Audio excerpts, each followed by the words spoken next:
Hello, good evening, everybody. It is my pleasure to be joined today by one of the prominent rising young leader, South Sudanese, African, a man from Unity State. He has been abroad for a quite while. He just came back recently for festive season. It is an honor to welcome you on my show. You're really welcome. Thank you. Yeah.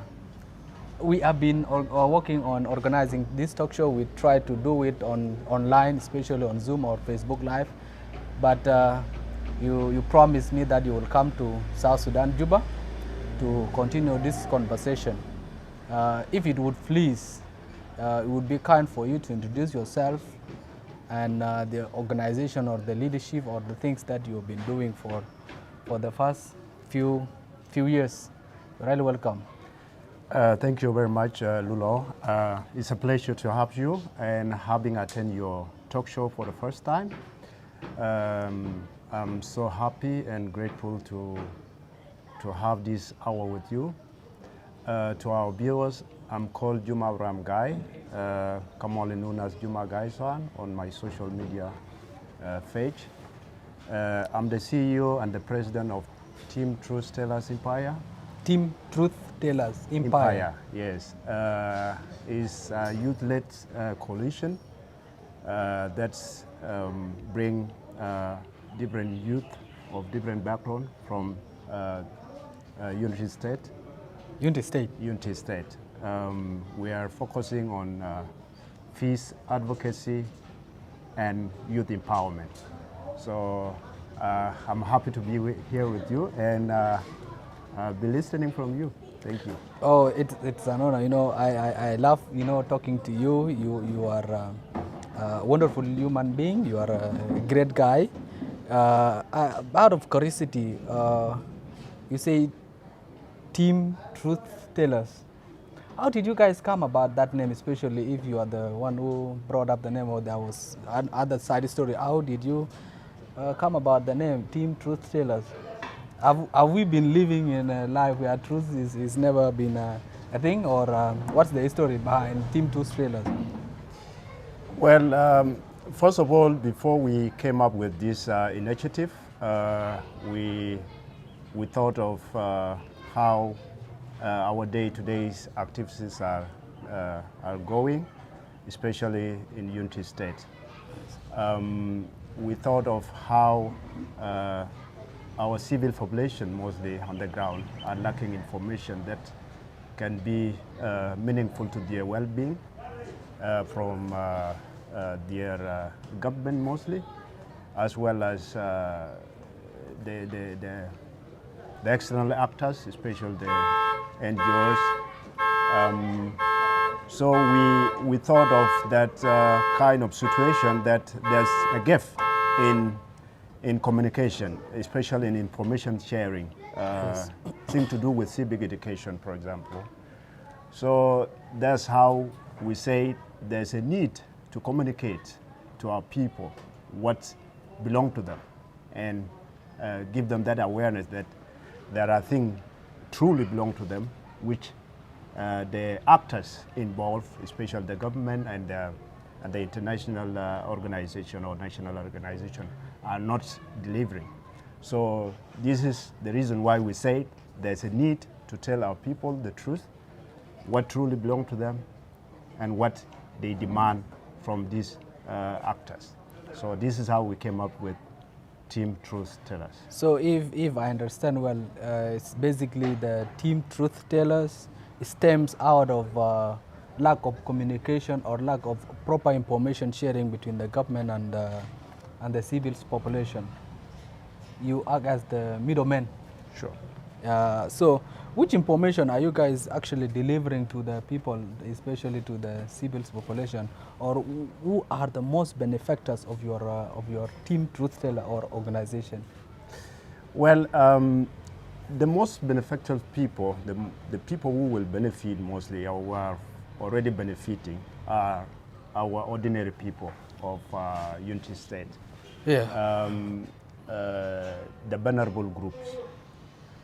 Because these are the most people who need to be given the service. These are the people who need to be empowered, mostly the youth, and as well as the people at the grassroots. So these people have been lacking some information from their government, especially the state government. They don't know how their services are delivered to them. So we say, instead of keeping quiet, and we have the eye and the ears, we see what is happening, and we hear what is going on. So we say it is important for us to inform our people about their services that they should demand from government, and they should demand from the international actors, as well as our youth who may be lacking to know their fundamental right. We are there to also inform them about their fundamental right, things to do with their empowerment, as well as their education, for example, their employment, things like that. So this is how these are the people we think can be more beneficial to this initiative. Oh, sure, that's nice. But what are the means of your, what are the means you guys are using to deliver these services?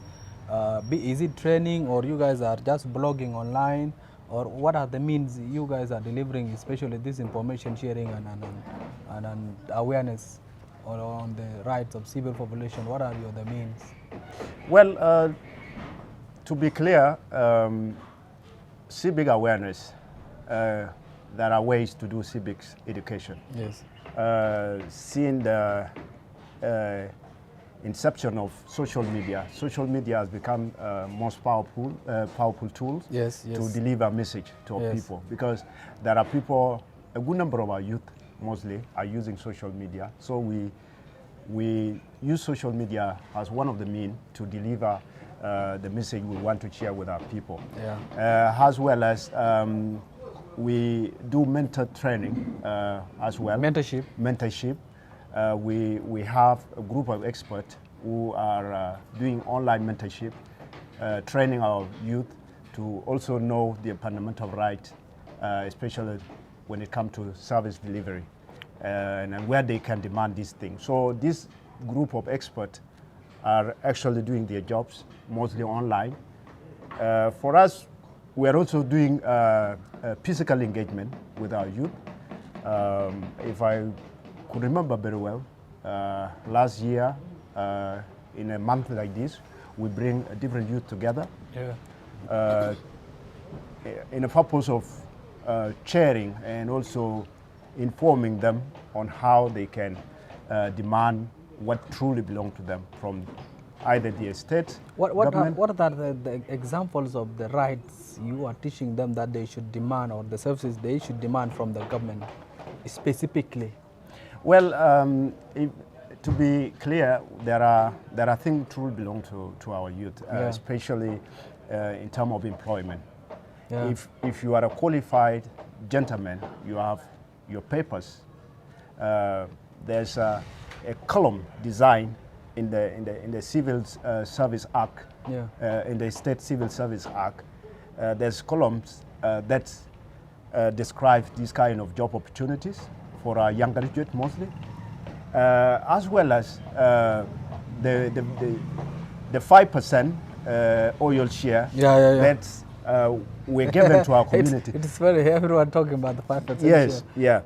So this 5% share, I want to break it down. Yeah. This 5% share is not generally belong to community. 2% are truly for our community, but 3% are designed for state development. So if this money put all together for the empowerment of our young people,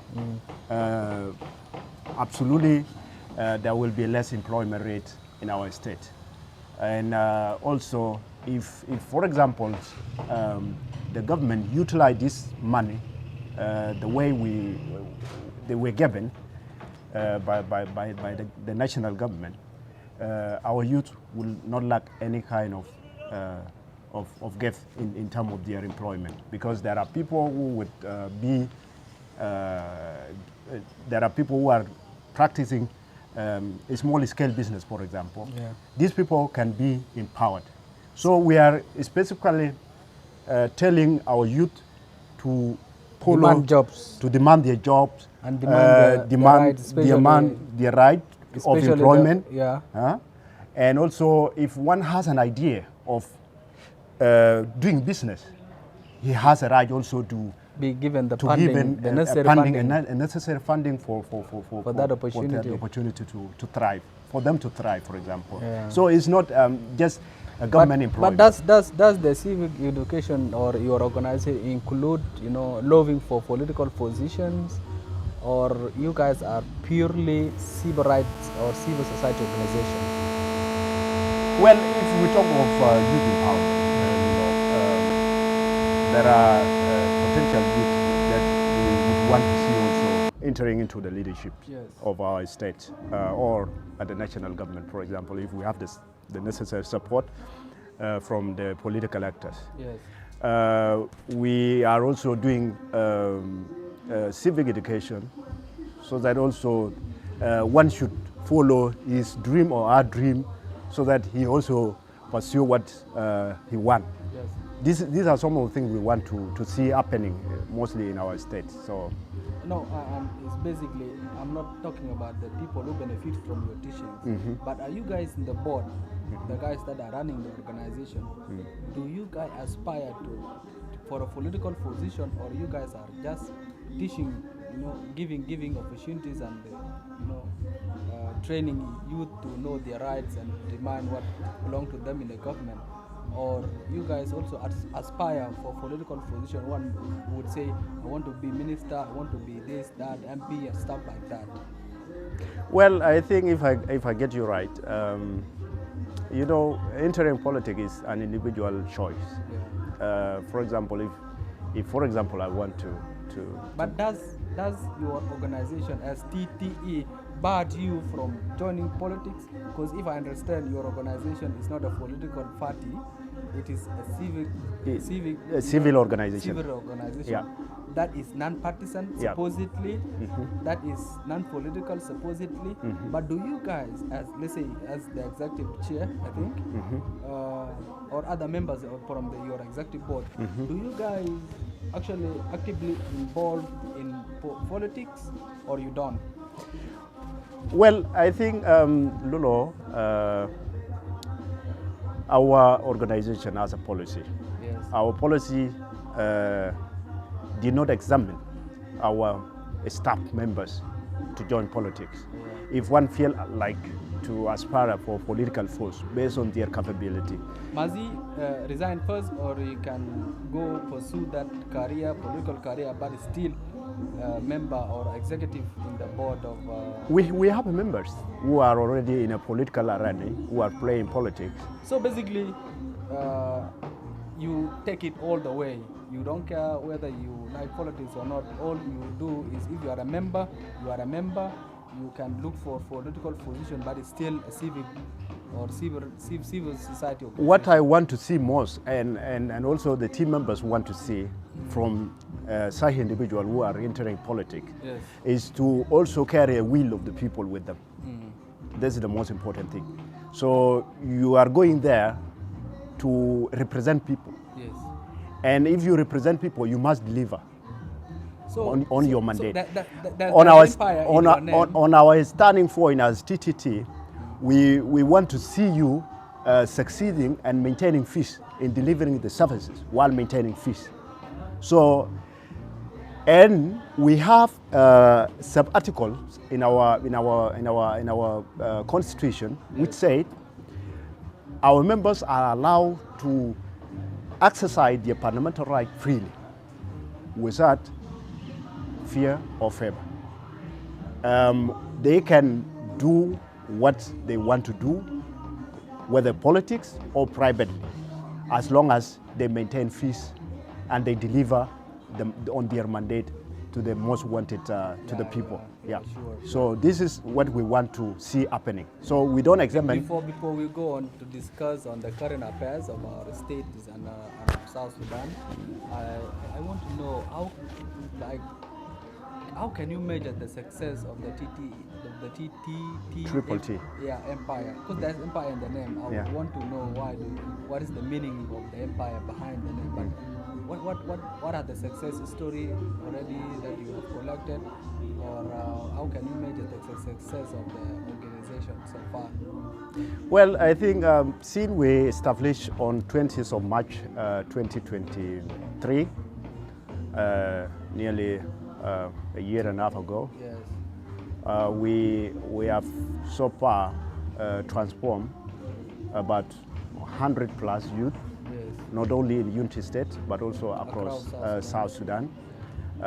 We have managed to establish coordination offices in different parts of the state across South Sudan. We have currently office established in Lake State. In Lake State. We have office established in Warrap, for example, and we also have a coordination office in Jongole, as well as Juma, which is the center. Yeah, we have also established a coordination office across other places around the world.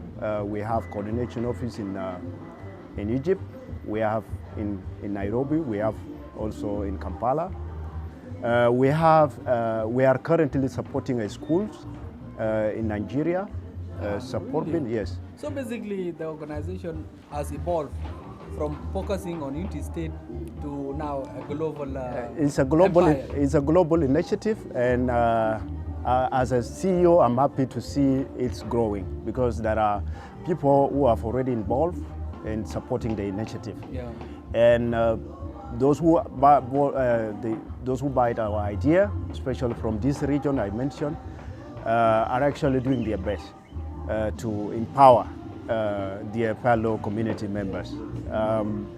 It's only that in our context of Unity State, for example, it's not possible because we are currently experiencing a flash flood, which make it difficult for us to access our community freely. But still, we have a major plan for our community. Okay. Yeah. Okay. Yeah. Okay. That's well enough. I understand now the organization is huge. It's big. It has so many wings. Yeah. I would love to ask, because I've made me, ask a lot of questions basically on the activities of most of your members. You say that you don't censor. There's no censorship in TTT Empire. But I've seen one of your members was alleged that he was arrested. What can you tell us about that story, and or you are not allowed to talk about it? I hope there's truth to it. Well, all I know was that one of our members from the executive was apprehended, but the steps that led to his arrest was never published. So I don't have anything to say concerning that, at least for now. But when it came to my attention that he was apprehended, I took it up on myself to convene an emergency meeting with the rest of the executive, and we came out with a letter of demanding of his release, which of course had a positive impact. He was released, but the story that led to his arrest, this is something that I don't want to mention, not because Okay. I According to the rumors in the ground or on the street, is that he was extremely critical on the person of the governor, that he was insulting, he was criticizing the governor, not in a very constructive manner, but very carelessly, and that's the rumor, because the state government did not come out with with the ownership of his arrest. They did not say that they were the one who arrested him, but it is an allegation. It's alleged that that those are the reasons, especially on his activities on Facebook, that those are the reasons that led to his arrest. Or you are not ready to talk about the rumors? Well, these are art sayers, which we cannot conclude. Verified, okay. We cannot say the state government was the one responsible or someone else is responsible. So things like that are sometimes need to be verified before you give a full information on how this thing went and how it was started. So these are art sayers, I would say. These are art sayers, and they have a right to alert on things like that. So TT. Okay, no. Before we move beyond TT, what's the meaning of the empire behind the TT? Team Freesteller Empire. What is the meaning of the empire? Are you guys trying to establish an empire that you would be the emperor, or? Well, empire, as you know, empire is a large group of people coming together with common objectives and doing what truly please the people around. So we are not trying to build a kingdomship or establishing something mysterious. We're not doing that. But as I said, we are currently doing activities almost in every part of our continent, which of course is an empire. If you have a base there, you have a base Nigeria, there. So let's say in Germany, where are based basically. There are people who are already involved in doing the activities. So it's a combination of empire is a combination of different people from different places. I thought you want to have an empire like that of Alexander the Great. But there was a time you were very busy, doing campaign that you had wanted to be the minister. Your campaign was visible. You have a great team of social media users that supported you. How did it go about? How did it go? Well, I aspire, of course, to be the State Minister of Information. Minister of Information? Yeah, I aspire for that post. This is a relevant career to what I'm currently doing. And I see there are needs to fill the gaps, especially in our state government, because I believe information provision is part of security. So, and also the right information. Yeah, the right information is part of security mitigation. And we have experienced a lot of issues over the years. A lot of security concerns were happening. And some of them would have been managed if there were proper information portals in place. So I aspire to occupy that seat. What were your expectations? Let's say you were appointed then what would have been your achievements? How can you measure your achievements, saying that, okay, now that I'm the minister, what were the objectives, and how can you measure your achievements or your success? Well, I think to measure my success would depend on the state government leadership support. As at a personal level, I already developed a manifesto, a proposal that I think, if would be implemented, can bring the best in that ministry. So I have that proposal. I still have them because the mission is still continuing. So I'm not stopping where it was. I'm still going forward. And this is what I would achieve if given a clearance. Yeah, in your proposal, what did you propose? Mostly that things that you would want to improve? Well, I think... Give me 3 examples. Of course, I propose to have a radio station across Unity State. But we already have that. We have 99.9. We have a radio station, but a radio. It's not- We it's have not a efficient. radio station, but we don't have radio station. Radios. Radio Ah, station. plural. So, if we have radio stations across our state, the 7 counties. if we have one in Fanyajar, for example, if we have one, already we have one in Lair, we have 99 FM. If Mayom, 88.1, was it 88.0? we have 88.0 in Lair, Lair FM. We have 99, which is the Bentiu radio, supported by the government, the state government. And we have Kondial FM. We have 3 radio stations in the state currently. But I would want to put more radio stations to ease the communication of our community, for example, because radios and networks are working together.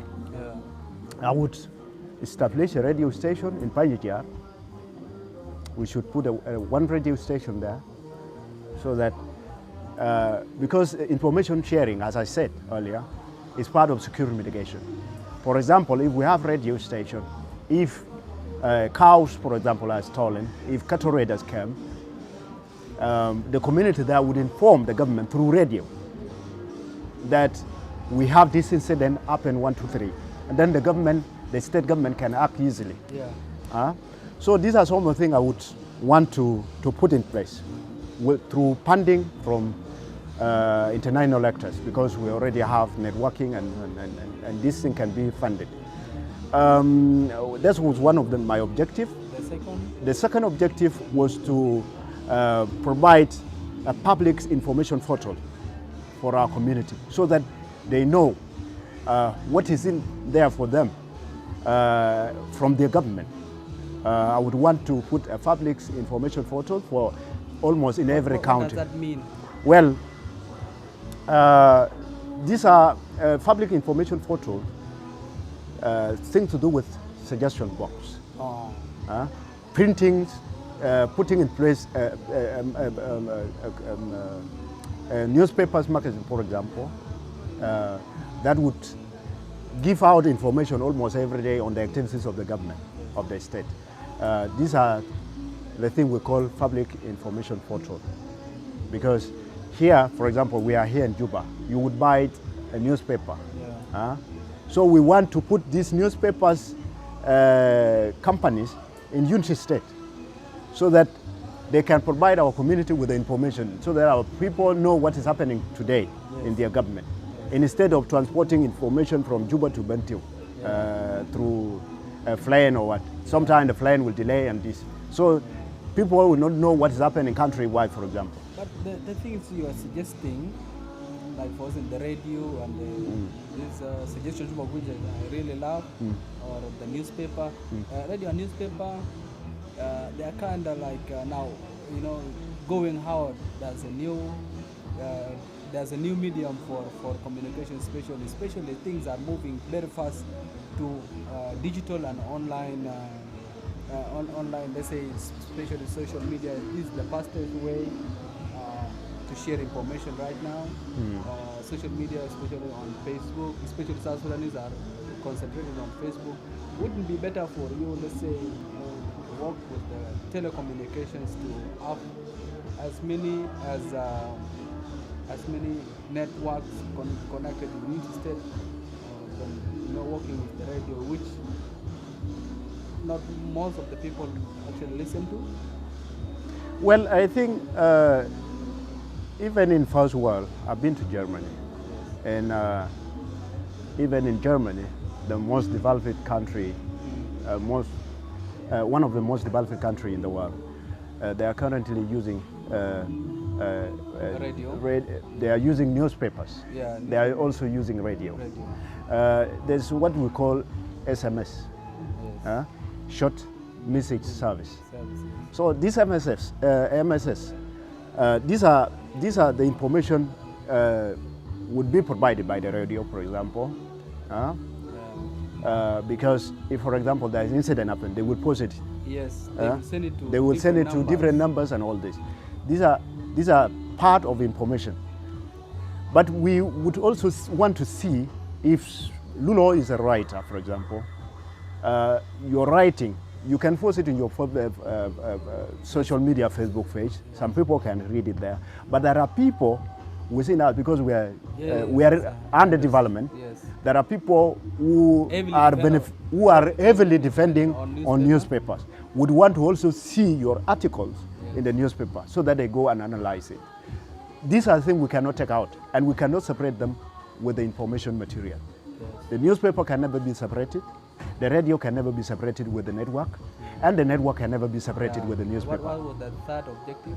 My third objective is I would want to see that the government institution in the states, across our states, have a website developed, for example.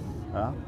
I would want to see our institutions, our ministries, our directorates have a unified website. Each and every ministry should have a website, so that they put their information on their website, and people, our young people who are accessing social media, like you say, can go and read and know and equip themselves about the activities of the government, of each and every ministry in the government. And also the state government, especially the office of the governor, should also have a website, so that to make this kind of thing will make it easy for the state official to know what is in there for them today. What are the next step coming up? What would be the plan in the future? Because website, you can upload almost every information you need to put. So this was my third objective, and it's still my objective until now. Okay. Yeah. That's great. Now that some other young person has been appointed, what is your assessment of the work of the governor so far? Has he been, living to the promise, the hope that when he was appointed, was it mid last year? Is he doing the job right, or what was your assessment of the governor, the duty and everything he's doing? Well, to be fair enough, I think the governor is doing great. They say, give what belongs to sister, and give what belongs to God, to God. So, to me, the current leadership is doing the right thing in terms of security. The security situation in our state, compared to the previous years, is relatively calm as we speak. Yes. If it came to youth empowerment, youth employment, is exactly what I want to see. The current governor is giving the opportunity to the young people, and these are the people with bright ideas, bright mind. Yes. I think the governor is doing his best. This is what I would say. Can you suggest anything that you would want him to improve on in our state, considering that our state is one of the impoverished state, but yet the state that beat, let's say, the country with our oil, and there's a cholera killing our people there. Is there any message you want to send him to improve on and to work on? Well, to be honest, the governor is doing great, as I said. Yeah. But again, I would want the governor to put more import on something that he's already doing, which is the mobilization. Yes. The governor should put more focus on making sure that the security is maintained.